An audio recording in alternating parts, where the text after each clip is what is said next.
सभी को नमस्कार। मैं राजकुमार विश्वकर्मा।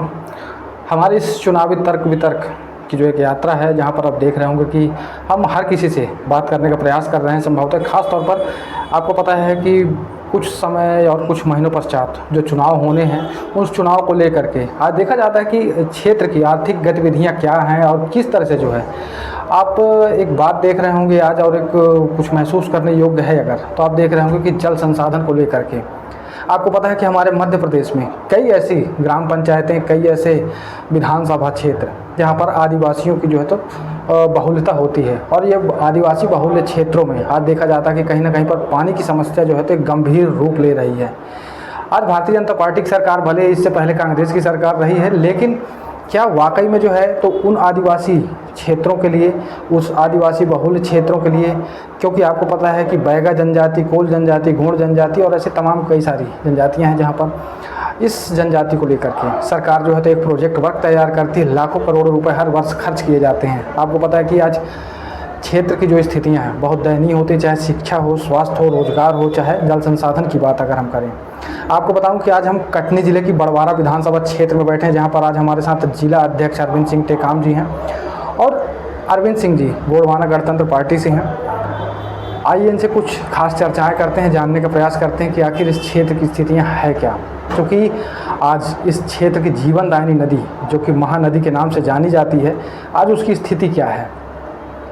तो अरविंद जी, सबसे पहले मैं आपसे जानना चाहूँगा कि आप राजनीति में हैं और एक ऐसी राजनीतिक पार्टी से जहाँ पर सिर्फ जो है आदिवासी जनजातियों के नाम से जो है तो इस पार्टी को जाना जाता है, गोंडवाना गणतंत्र पार्टी। इस गोंडवाना गणतंत्र पार्टी का एक जो एम है, लक्ष्य है, वो क्या है? क्या चाहती है आपकी गोंडवाना गणतंत्र पार्टी, खास तौर पर आदिवासी समाज के लिए?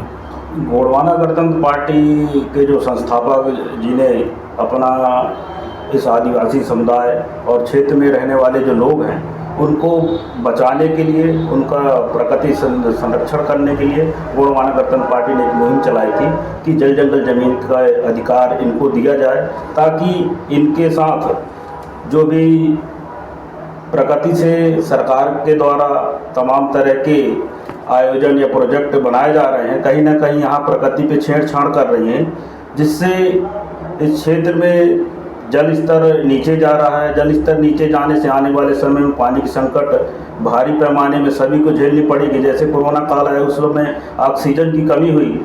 ये कहीं ना कहीं ये दर्शाता है कि सरकार ने जो बड़े बड़े वादे कर क्षेत्र में जल संसाधन विभाग हो या चाहे आपके प्रकृति संरक्षण के नाम पे पौधे का रोपण किया गया, वो तमाम वादे जो सरकार ने किया है जनता से, लोगों से, वो कहीं ना कहीं खोखले हैं। आज जंगल धीरे धीरे नष्ट हो रहे हैं और जंगलों को सरकार ने आज प्रोजेक्ट के नाम पे भी वितरण किया है, लेकिन जो पहले के पूर्वज लोगों ने जो स्थापित किया था जंगल, उसको कहीं ना कहीं उनको ख़त्म भी किया जा रहा है, जिससे आज क्षेत्र में पानी की समस्या अधिक है। तो कहीं ना कहीं पर देखें, लेकिन सरकार तो ये कहती है कि जैसे जल संसाधन को लेकर के हर गांव तक पानी पहुंचाने का, हर घर तक पानी पहुंचाने का एक प्रयास किया भारतीय जनता पार्टी की सरकार ने। दूसरी तरफ जो है तो आपको पता है कि आज डैम की व्यवस्थाएं की जा रही हैं, कई सारी चीज़ें हैं। मतलब पार्टी अब जो सरकार हैं वो अपना काम तो कर रही हैं, तो कहीं ना कहीं पर जो ये क्षेत्र की जो आज ये स्थितियां हैं, जैसे महानदी आपके पास है, अब उस महानदी का जल स्तर की शोर है, आपको बहुत बखूबी पता है। तो क्या किया जाए इसके लिए, कैसे आप लोग क्या प्रयास करने वाले? क्योंकि देखिए विपक्ष की भूमिका में आप लोग होते हैं, और इस बार संभवतः गोंडवाना गणतंत्र पार्टी भी मध्य प्रदेश की 230 विधानसभा सीटों में चुनाव लड़ने को कहीं ना कहीं पर तैयार है। तो किस तरह का प्रयास आप लोग कर रहे हैं इस नदी को बचाने के लिए? देखिए, नदी का बचाने का जो सरकार रेत का खनन कर रही है, जिससे जल स्तर नीचे जा रहा है, इस पर सिर्फ जो व्यवस्था होनी चाहिए कि हमको उतना ही उपयोग करें जितना प्रकृति हमको देना चाहती है। उससे अधिक लेंगे तो कहीं ना कहीं हम अपने आप को, इस मानव जीवन को खतरे में डालने का काम कर रहे हैं। और पार्टी का भी ये उद्देश्य है कि यहाँ पे प्रकृति संरक्षण हो, ताकि एक जानवर से लेकर, जीव जंतु से लेकर, इनका सारी चीज़ों का संरक्षण और संवर्धन। अभी जैसे क्या है, देखिए नल जल योजना के तहत जो है तो हर ग्राम पंचायत में पानी की टंकियां बनाई गई। लगभग कहीं 1 करोड़ 20 लाख की लागत है, कहीं 65 लाख है, कहीं 1 करोड़ से ऊपर है, इस तरह से। तो घर घर जो है तो कनेक्शन भी कर दिए गए। आपके क्षेत्र की क्या स्थिति, क्या लोगों को पानी मिलना शुरू हो गया, या फिर आपको लगता है कि नहीं इस पे जो है तो और अधिक काम करने की आवश्यकता थी? नहीं, अभी इस पे तो और काम करने की आवश्यकता है। नल जल योजना भले लागू कर दी गई, आज जिन क्षेत्रों में पानी नहीं है वहाँ तक, जहाँ पानी है वहाँ पहुँचाया जा रहा है, लेकिन अपने कटनी जिले के भी बड़वा बोहरीवन भी विधानसभा क्षेत्र है जहाँ बाकल का क्षेत्र लगता है, वहाँ पे आज भी पानी की व्यवस्था, क्योंकि वहाँ करंट विधायक भारतीय जनता पार्टी का, आज तक वहाँ अभी भी नल जल योजना नहीं पहुँची है। बिजली की क्या सुविधाएं हैं आप लोगों के क्षेत्रों में? बिजली की तो मान लीजिए कि जीरो है। आज अगर अभी थोड़ी बहुत वर्षा हुई है उससे किसान थोड़े से खुश हुए हैं, लेकिन आज विद्युत व्यवस्था को लेकर पूरे क्षेत्र में आज भी कम से कम आज 66 पंचायत बनती हैं बड़वारा में, आज 66 में कम से कम 40 जगह के ट्रांसफार्मर जले हुए हैं। तो वर्तमान विधायक हैं जैसे आपके, देखिए क्या है आज ऐसा तो है चुनाव होगा तब होगा, लेकिन वर्तमान में कोई ना कोई जनप्रतिनिधित्व यहाँ पर कर रहा होगा, तो इनका कोई प्रयास नहीं होता क्या? देखिए, जब व्यक्ति किसी पद में नहीं रहता तो वो सारे वादे करता है कि मैं आऊँगा तो ये चीज़ करूँगा, वो चीज़ करूँगा, लेकिन वास्तव में जो धरातल में आज लोगों की आवश्यकता है कि क्षेत्र में जो भी समस्या हो रही है लोगों को, उसके लिए जनप्रतिनिधि खड़े हों, बात करें, प्रशासन में बैठे अधिकारी हैं उनसे भी चर्चा करें और लोगों की समस्याओं को निदान हो, तब जाके हमारे जनप्रतिनिधि बनने का मतलब है। अगर हम लोगों की समस्या सॉल्व नहीं कर पा रहे हैं, लोगों की समस्या नहीं सुन पा रहे हैं, तो काहे कि हम जनप्रतिनिधि हैं।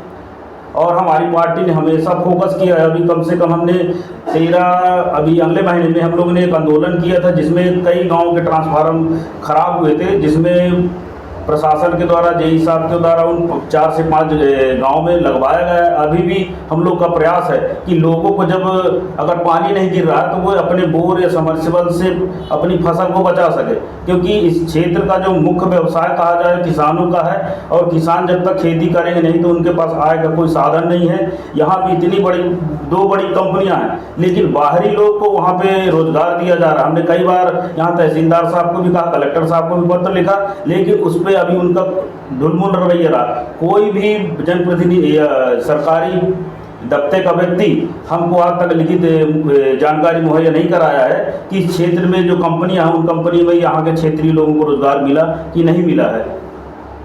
कैसे, लेकिन देखिए क्या है, आज अगर कटनी ज़िले की हम बात करें तो प्रायः यहाँ पर यह है कि कई सारे उद्योग हैं। जैसे अगर हम बिजरावगढ़ विधानसभा जाते हैं, आपका बड़वारा भी हो गया, एक छोटा सा पावर प्लांट यहाँ पर बनाया गया था बहुत पहले, और कटनी में भी, क्योंकि कटनी एक व्यावसायिक क्षेत्रों के नाम से जो है तो जाना जाता है। तो आज एक स्थिति और भी है जो देखा जाता है, आपके क्षेत्र के कई लोग होंगे जो बाहर मजदूरी करने जा रहे हैं, देश प्रदेश छोड़ करके लोग काम कर रहे हैं। आज कई लोगों की स्थितियां ये है कि लोग देश से बाहर काम करने जा रहे हैं, और जब चुनाव का समय आता है तो बड़ी विडम्बना है हमारे इस प्रदेश की कि चुनाव के समय चुनाव लड़ने वाले लोग जो होते हैं उनको बाहर से बुला लेते हैं कि सिर्फ वोट डालना, और वोट डालने के बाद उनकी स्थितियाँ फिर वही होती है और फिर उन्हें बाहर काम करने जाना है। तो आप लोग कैसे प्रयास करेंगे, अगर मान लीजिए जैसे आज 230 विधानसभा सीटों में आप लोग भी चुनाव लड़ने के लिए तैयार बैठे हैं, तो क्या है इस समस्या का समाधान? देखिए, जैसा कि आज सभी दल चाहे कांग्रेस हो या भारतीय जनता पार्टी आज लोक लुभावने वादों के लेकर जनता के बीच में जा रही है, लेकिन हम कांग्रेस पार्टी से पूछना चाहते हैं कि 40 साल आपकी सरकार थी, आपने क्या दिया है? अगर आपने रोजगार की व्यवस्था कर दी होती तो यहाँ के लोगों को रोजगार मिलता, वो बाहर काम करने जाते।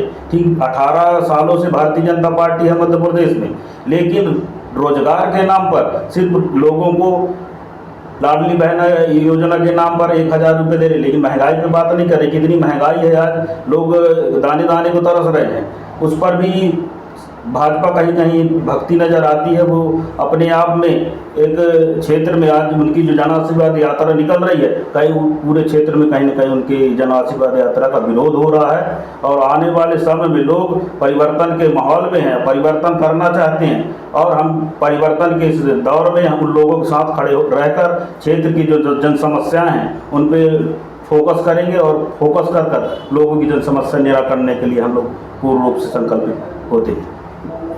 और कुछ कहना चाहेंगे आप अपने इस क्षेत्र की जो विधानसभा आपका क्षेत्र है, क्योंकि यहाँ पर लगभग 1 लाख से ऊपर की आबादी होगी? मैं सारे क्षेत्रवासियों से यही कहूँगा कि आप अगर मतदान देकर मतदान आप जब तक नहीं देते हैं तब तक आप बराबरी के हिस्सेदार हैं। अगर जिस दिन से आप मतदान दे देते हैं उसके बाद इस देश में या प्रदेश में, इस क्षेत्र में असमानता उत्पन्न होती है। अगर आपको बराबरी अपने बच्चों के लिए, भविष्य के लिए मतदान करना है इस बार, स्वास्थ्य, शिक्षा, रोजगार, जो व्यक्ति या पार्टी आकर आपके बीच में स्वास्थ्य सुरक्षा की व्यवस्था मुहैया कराए, वो उसी के साथ आपको अपने क्षेत्र का अपने मतदान का उपयोग करना है। बहुत बहुत धन्यवाद अरविंद जी, क्योंकि आपने इस क्षेत्र की जो मूलभूत समस्याएं हैं उनको लेकर के जो है तो आप लोग मैदान में हैं और बहुत अच्छा प्रयास है, क्योंकि महानदी एक जीवनदायिनी नदी है इस क्षेत्र की। और महानदी का जल स्तर जो है तो आज निम्न स्तर पर है, जहां पर ये देखा जाता है कि आज वहां पर कुछ कंकड़ पत्थर और सिर्फ रेत बची हुई है। कहीं ना कहीं पर वजह है, आज भले ही डेवलपमेंट सोसाइटी की बात की जाती होगी कि आज हम विकास की ओर हैं, लेकिन एक कैसा विकास है जब हमारे क्षेत्रों का पानी ही सूख जाएगा, हमारे पास जल संसाधन नहीं होंगे।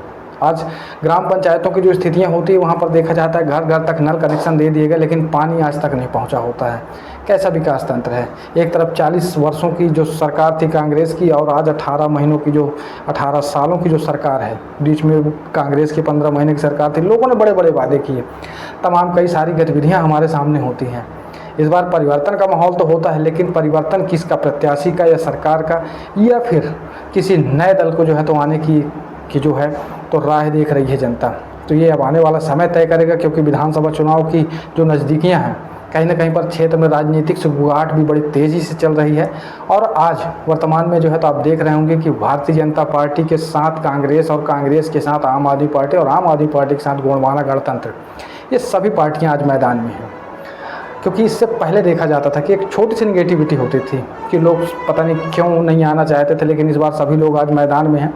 अब ऑप्शन और ओपिनियन दोनों आप समस्त क्षेत्र की जनता के पास होता है कि आप क्या करना चाहते हैं।